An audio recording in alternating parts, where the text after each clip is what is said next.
There are questions you stop asking because you learn the answer will hurt more than the silence. My mother told me my biological father left when I was 3, that he left nothing, that he had disappeared without a word and I owed him nothing and should expect nothing from him. I learned to stop asking around age 12. 30 years later, a notary's office in another city sent me a formal notification. My name is Michael Carter, 47 years old, senior civil engineer and founding partner of a structural consulting firm in Chicago. My mother's name is Margaret, 71 years old, a strong woman, the kind who raised a son alone in a 2-bedroom apartment without complaining about anything I could hear. When I asked about my father, his name was James. I knew his last name but not his story.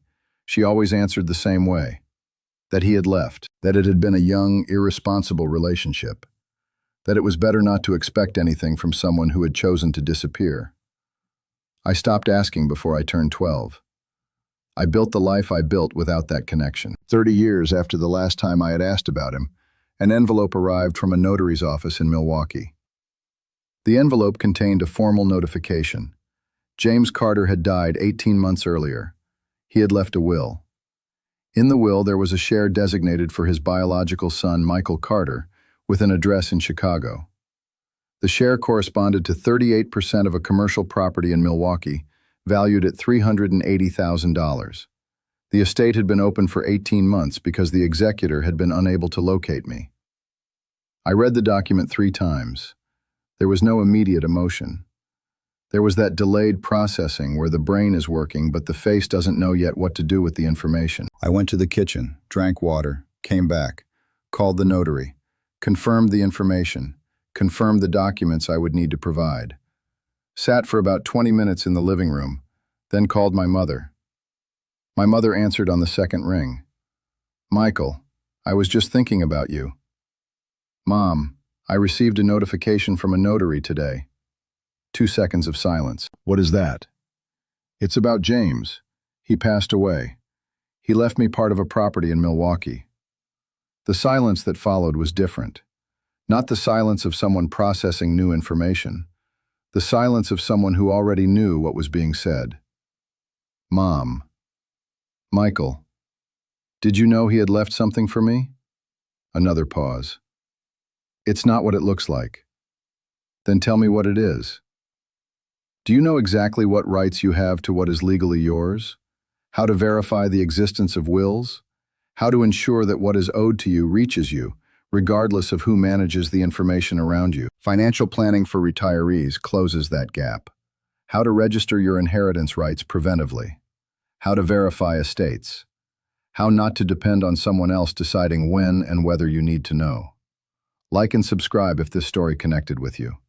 My mother told me. James hadn't left the way she had described. He had disappeared from her life, from the relationship, from daily responsibility. That part was true. But he had tried to maintain contact a few times over the years. In some of those attempts, he had mentioned wanting to leave something registered for me. She had discouraged him. She had said I was doing well, that I didn't need anything, that it would cause more confusion than help. When James died, and the executor contacted her looking for my address, I had moved several times, she had given an old address. Not out of deliberate malice, out of that instinctive protection of a mother who had spent 30 years protecting me from a pain she believed would be greater than any benefit. But the decision to protect me had been the decision to withhold from me. That conversation lasted almost 2 hours. It wasn't an argument. It was one of the longest and most honest conversations we had ever had. She told me things I didn't know, that he had called when I was 18 asking to meet me, and she had said I was doing fine and didn't need to be disturbed. That there was a letter that arrived when I was 22 that she had kept without giving to me. That last part stayed with me. A letter that had arrived when I was 22, that I never read. I went to my mother's house the following Saturday. She went to her bedroom and returned with a shoebox I had never seen. Inside were 3 letters and some photographs. The photographs were of a man I had never seen with any awareness that I was looking at him. I read the letters. I won't reproduce the content here because some things are private, even when the story that contains them isn't. What I can say is that there was no bitterness in them. There was resignation, And in that resignation there was something more painful than bitterness. There was a man who had tried, and had stopped trying because every attempt met a wall. Not necessarily a wall of hatred, a wall of protection that, from the perspective of someone on the other side, looks the same. I contacted Patricia Chen the following week. Not for any conflict with my mother. There was no lawsuit, no intention of one. For understanding of the legal situation. Patricia, I received notification of an estate from my biological father. I want to understand my position before responding formally. Michael, a pause of recognition. You didn't know he had passed? I didn't know he had existed the way he did. She processed that for a second. Send me the notification. We'll map everything before any response. The situation was legally and humanly more complex than I had anticipated. James had been a registered but absent father. He had built a life in Milwaukee, a second companion, no children. He had made a will leaving the share of the property to me and the rest to his companion. His companion, whom I had never met, had initiated the estate process and searched for me in good faith. There was also a sister of James, my biological aunt Nancy, whom I had never known existed. She had also tried to contact me, without success, through the addresses she had found. The process of joining the estate took 4 months. During those 4 months, I went to Milwaukee twice. In the second visit, by my own choice, I met James's companion, Doris, 63 years old, calm woman with a quiet voice who spent the first hour looking at me as if she was searching for something she recognized. "You have his way of listening," she said at some point. I didn't know what to say to that. He would tilt his head when someone said something that mattered to him. You did that a moment ago. The conversation with Doris lasted 3 hours. She told me about James in a way that no document could tell. A man with clear flaws.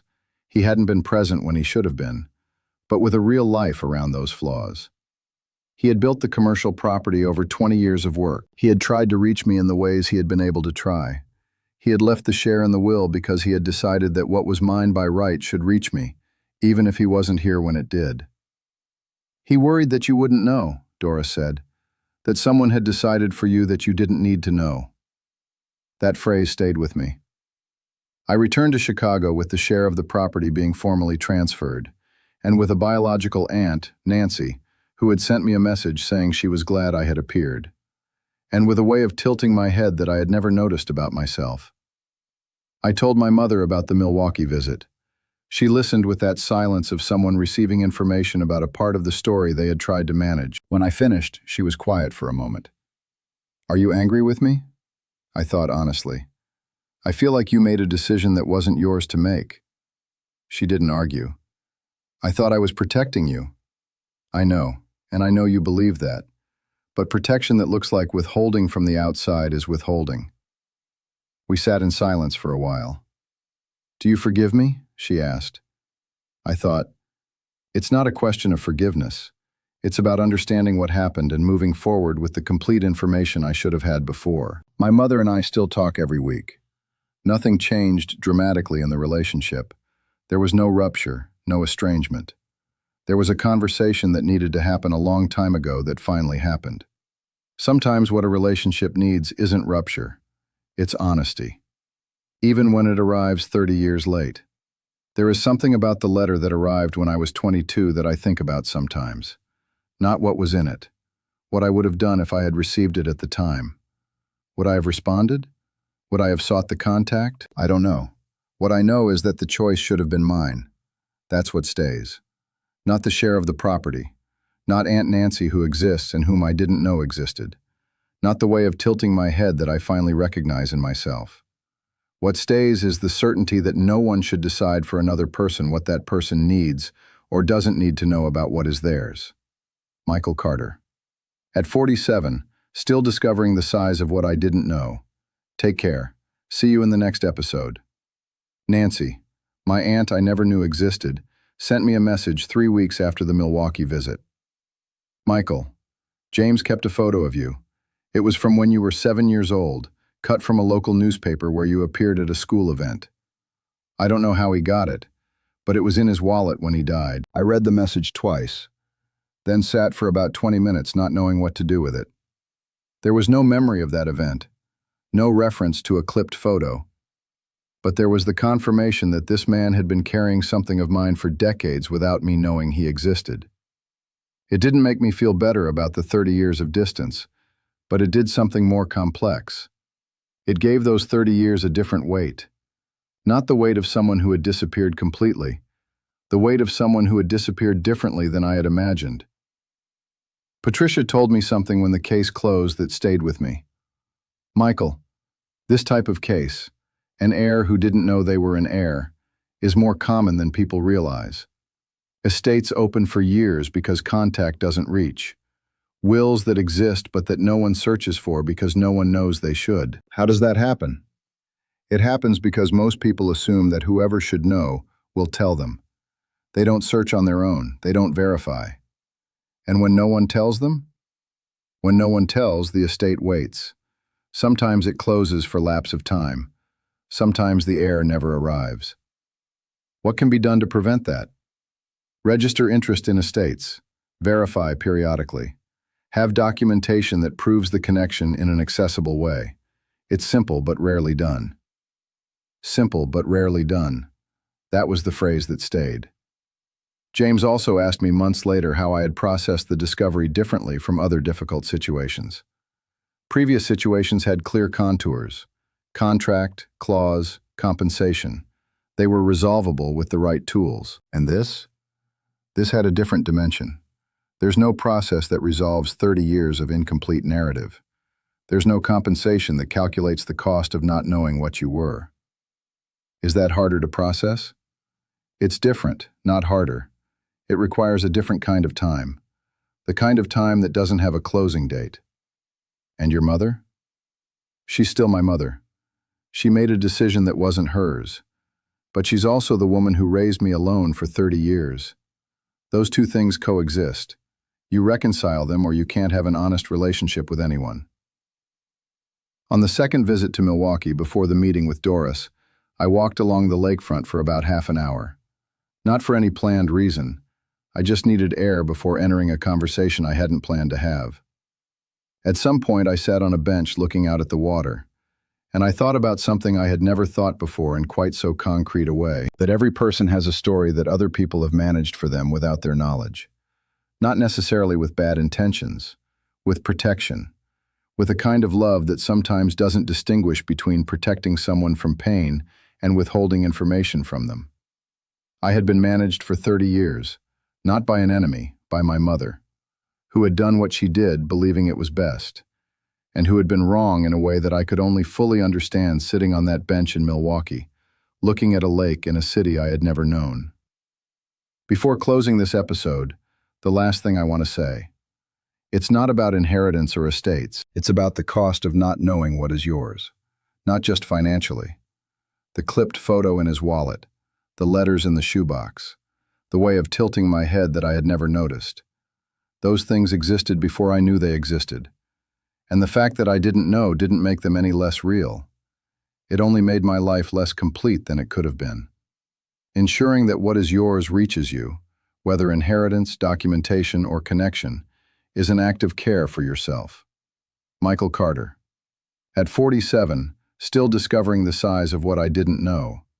30 years of an incomplete narrative, and a way of tilting my head that I finally recognize in myself. Take care. See you in the next episode. My mother and I still talk every week. Nothing changed dramatically in the relationship, but there's a different understanding now. The understanding that she made a decision for me that wasn't hers, and that decision had consequences neither of us can undo. And the parallel understanding that the 30 years she raised me alone were also real. Those two things coexist. Sometimes life doesn't let you resolve the contradiction. You can only carry it honestly. And that's what I try to do. Michael Carter, still discovering. Take care. There are things that do not resolve in one sitting. They open in layers. One day you open a layer, process what is there, close it, then open another. What I know is that each opened layer makes the map more honest. And an honest map is the only thing that works for navigating forward. The clipped photograph, the shoebox, the way of inclining the head. These were always real. They were mine before I knew they were mine.